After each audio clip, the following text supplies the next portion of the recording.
Hari ni harga emas turun. Terasa pula nak kira sama ada emas yang beli dulu ni tahun 2022 50 gram ni untung ke tidak sekarang ni kalau kata nak pergi jual. Okey, jom kita tengok kiraan dia. Item ni item 50 gram bunga emas keluaran Public Gold yang saya beli pada tahun 2022 bulan Disember lalu. Masa beli tu harga dia RM13,908 sahaja. Kalau tengok harga sekarang ni, kalau kita nak dapatkan item 50 gram ni, harga dia dah mencecah RM23,960. Banyak kan beza dia.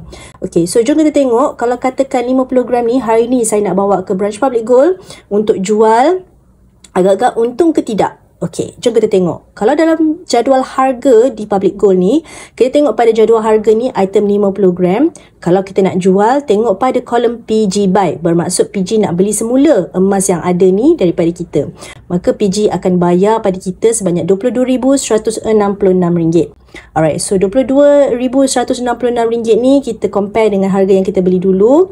So inilah formula dia kalau kata kita nak tengok keuntungan kalau kita beli emas tu dulu dan sekarang ada tak untung ataupun rugi. Alright, so tuan-puan boleh simpan formula ni. Jangan lupa untuk save video ni supaya senang nak rujuk balik nanti. Okay? Alright, so jom kita tengok pada kiraan. So formula dia adalah kita tolak harga jual dengan harga beli, kemudian kita bahagi semula dengan harga beli dan kali 100%.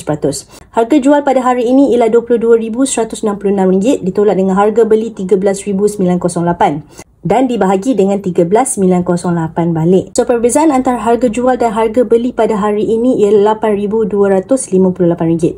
Bermaksud kalau kata saya jual pada hari ini, perbezaan antara harga beli dan jual ni saya dah dapat untung sebanyak RM8,258 dalam tempoh 2 tahun 4 bulan ni. Dan dari segi percentage, inilah percentage keuntungan saya, iaitu dalam tempoh 2 tahun lebih ni dah dapat 59%. Banyak ke tak banyak? So purata setahun dalam 25% setahun. Sangat-sangat menguntungkan. And that's why orang kata lebih lama kita simpan, lebih lama kita peram emas tu, dia akan jadi lebih berbaloi. Keuntungan kita akan menjadi lebih-lebih berbaloi.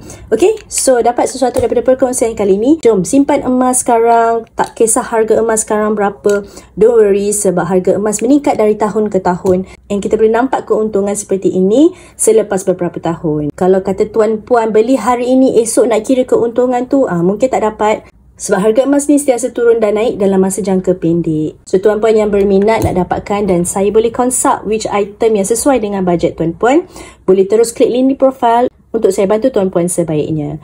See you in my next video.